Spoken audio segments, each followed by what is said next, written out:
ദേവാലയ നിർമ്മാണത്തിനായി നാടകാവതരണത്തിലൂടെ പണം കണ്ടെത്തുകയാണ് തൃശൂർ അതിരൂപതയിലെ ഒരു ഇടവക. സമീപ ഇടവകകളിൽ സംഭാവന ശേഖരിക്കാൻ പോകുന്ന ദിവസം വൈകിട്ട് ഇടവകക്കാർക്ക് മുന്നിൽ മനോഹരമായ ഒരു നാടകം അവതരിപ്പിക്കുകയാണ് ഇവർ ചെയ്യുന്നത്. മുണ്ടൂരിനടുത്ത് കിരാലൂർ കർമ്മലമാത ഇടവകയാണ് വ്യത്യസ്തമായ രീതിയിൽ മുന്നോട്ടു പോകുന്നത്. 200ഓളം കുടുംബങ്ങൾ മാത്രമുള്ള ഇടവകയിൽ കാലപ്പഴക്കം ചെന്ന ദേവാലയം പൊളിച്ച് പുതിയ ഒന്ന് നിർമ്മിക്കേണ്ടത് അത്യാവശ്യമായ ഘട്ടത്തിലാണ് ഇവർ ദേവാലയ നിർമ്മാണത്തെക്കുറിച്ച് ഗൗരവമായി ആലോചിച്ചത്.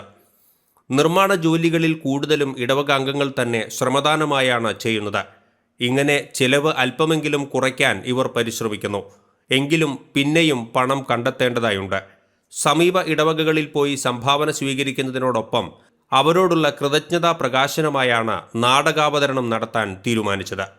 കിരാലൂർ ഇടവക ദേവാലയത്തിൻ്റെ പണികൾ ഞങ്ങൾ ആരംഭിച്ചിരിക്കുകയാണ്.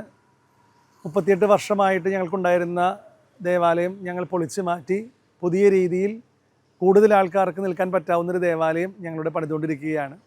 ഒരു കൂട്ടായ്മയുടെ പ്രവർത്തനമാണ് ഇവിടെ നിങ്ങൾക്ക് കാണാനായിട്ട് സാധിക്കുക. കൂട്ടായ്മ എന്ന് പറയുമ്പോൾ ശ്രമദാനത്തിലൂടെയും മറ്റ് പല രീതികളിലൂടെയൊക്കെ ഞങ്ങൾ ഒരുമിച്ച് ഈ ദേവാലയം പണിയാനായിട്ട് പരിശ്രമിച്ചുകൊണ്ടിരിക്കുന്നു. അതുപോലെ തന്നെ മറ്റു പല ഇടവകകളിലേക്ക് ഞങ്ങൾ പോയിട്ട് അവരിൽ നിന്ന് ഞങ്ങൾ സംഭാവന സ്വീകരിക്കുന്നുണ്ട്. അവരിൽ നിന്ന് സംഭാവന സ്വീകരിക്കുമ്പോൾ ഞങ്ങൾ അവർക്ക് വേണ്ടിയിട്ട് ഒരു നാടക അവതരണം ഞങ്ങൾ ചെയ്യുന്നുണ്ട്. സൗജന്യമായിട്ടാണ് ഈ നാടക അവതരണം ചെയ്യുന്നത്. ഇതിലൂടെ ഞങ്ങൾ മറ്റുള്ളവർ തരുന്ന സംഭാവന അത് സ്നേഹപൂർവ്വം സ്വീകരിക്കുന്നു. അങ്ങനെയാണ് ഈ പള്ളിപ്പണിയുടെ പ്രവർത്തനങ്ങൾ ഇപ്പോൾ മുൻപോട്ട് പോയിക്കൊണ്ടിരിക്കുന്നത്.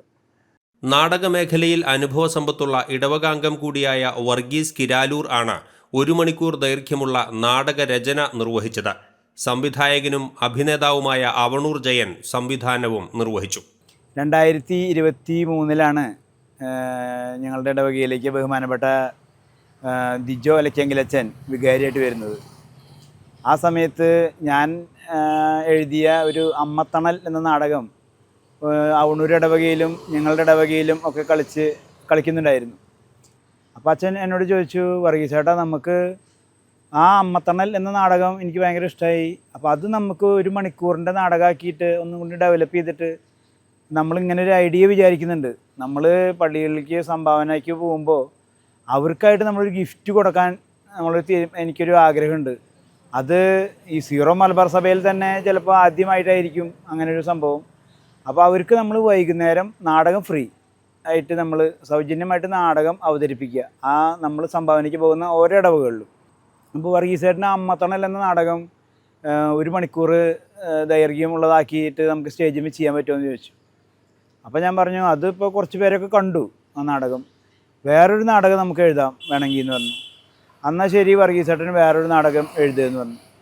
അപ്പോൾ അച്ഛൻ പറഞ്ഞു, ആ പുതിയത് നാടകം എഴുതണേൽ പള്ളിപ്പണിയും കൂടി കണക്റ്റ് ആവണ മാതിരി ഒരു നാടകമായിരിക്കണം. പുതിയ പള്ളി പണിയുന്നത് എന്തിന് എന്നുള്ള ചോദ്യത്തിനുള്ള ഉത്തരം കൂടി ആ നാടകത്തിലുണ്ടായിരിക്കണം എന്ന് വികാരിയച്ഛൻ എന്നോട് സ്നേഹപൂർവ്വം ഓർമ്മിപ്പിച്ചു. അതിൻ്റെ പേരിൽ ഞാൻ ബലിയല്ല കരുണ എന്നൊരു നാടകം വീണ്ടും എഴുതി. ബലിയല്ല കരുണ എന്ന നാടകത്തിൽ പ്രധാന കഥാപാത്രത്തെ അവതരിപ്പിക്കുന്നതും വർഗീസ് കിരാലൂർ ആണ്. ഇതിനോടകം 15 ഇടവകകളിൽ നാടകാവതരണം നടത്തിക്കഴിഞ്ഞു. തിങ്ങി നിറഞ്ഞ സദസ്സാണ് നാടകം ആസ്വദിക്കാനായി എത്തിച്ചേരുന്നത്. ഞങ്ങളുടെ ഇടവകയിലുള്ള 15ഓളം പേരാണ് ഈ നാടകത്തിലുള്ളത്. അതിൽ 3 പേര് അണിയറയിലും ബാക്കി 12 പേര് സ്റ്റേജിലുമായിട്ട് ഞങ്ങളെല്ലാം ഞങ്ങളുടെ ഇടവകക്കാരനെ. അതിൽ ഞങ്ങളുടെ ഇടവകയിൽ നിന്ന് പുറത്ത് എന്ന് പറയുന്നത് എൻ്റെ ഡയറക്ടർ മാത്രം ആണ് ഞങ്ങളുടെ സുഹൃത്താണ്. എൻ്റെ ഏറ്റവും അടുത്തൊരു സുഹൃത്താണ് ജയൻ അവണൂർ. അപ്പോൾ പുള്ളിക്കാരനാണ് എൻ്റെ ഡയറക്ടർ. ആ ഡയറക്ടർ മാത്രമാണ് ഞങ്ങളുടെ ഇടവകയിൽ നിന്ന് മാറിയിട്ടുള്ളൂ. നാടകം കാണാനെത്തുന്നവരും ദേവാലയ നിർമ്മാണത്തിലേക്ക് സംഭാവനകൾ നൽകുന്നുണ്ട്. ദേവാലയ നിർമ്മാണത്തിനായി സംഭാവന ചോദിച്ചെത്തുക മാത്രമല്ല, നൽകുന്ന സംഭാവനയ്ക്കും സ്നേഹത്തിനും പ്രതിസ്നേഹം എന്ന നിലയിൽ മാനവിക മൂല്യങ്ങളും സുവിശേഷ സന്ദേശവും കോർത്തിണക്കിയ നാടകാവതരണം സൗജന്യമായി ചെയ്യുന്നത് അപൂർവ സംഭവമായി മാറിയിരിക്കുകയാണ്. ATK news, Mundur.